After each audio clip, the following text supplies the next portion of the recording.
මේ මොකීද මේ නිව් එෆෙයා? කවදද හම්බ වෙන්න එන්න පුළුවන් කෝල් මි. නෑ මේක මේ නිව් එෆෙයා නෙමේ නිව් account කියන එක තමයි මම මේ වැරදිලා ටයිප් කරලා දෙනවා වැඩ කරද්දි මම. මගේ කස්ටමර් කෙනෙක් අපේ බැංක් එකේ account එකක් කරගන්න ඕගේ බද්දේ මේ කෝල් කරනවා මැසේජ් ඉතින් කෝල් එකක් ගන්න අරගෙන වැඩේ කරලා දෙන්න. අද ඉරිදන්නේ. ඊට උනාට කමන්නේ උනන්දු වෙනවා. ඔක ප්‍රොමෝෂන් එක ගිය පාරක් නැතුව ගියනේ. මේ පාරවත් ගන්න මේ වැඩේ කරන්න. ගන්න. හෙලෝ. හෙලෝ මම පියුමි. ඔයාගේ ෆුල් නේම් එක මොකද්ද? ඔයාගේ සර්නේම් එක අතට දාගන්නකෝ. අයියෝ මම කතා කරන්නේ නෑ ඉතින් අද මේ ගෙදරනේ මේ මම බැංක් ඩීටේල්ස් මාගාව නෑ ඒකයි. වයිෆ් ළඟනේ. හරි මට තේරුණා.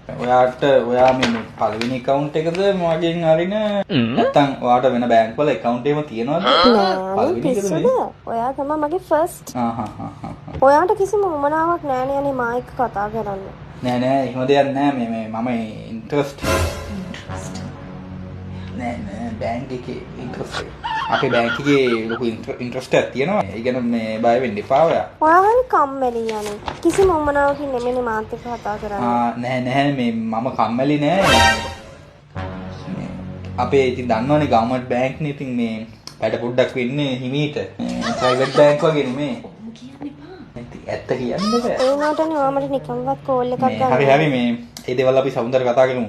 අනිත් එක දන්නවනේ මම මේ ජොයින්ට් account එකක් මේ මැනේජ් කරන ගමන් ඉන්නේ කියලා. හරි මේ එහෙනම් මේ අපි සමුදර මීට් වෙමු. ඔව් අනිත් වැඩ ටික අපි පස්සේ කතා කරමු. බයි. හරි ඕකේ බයි.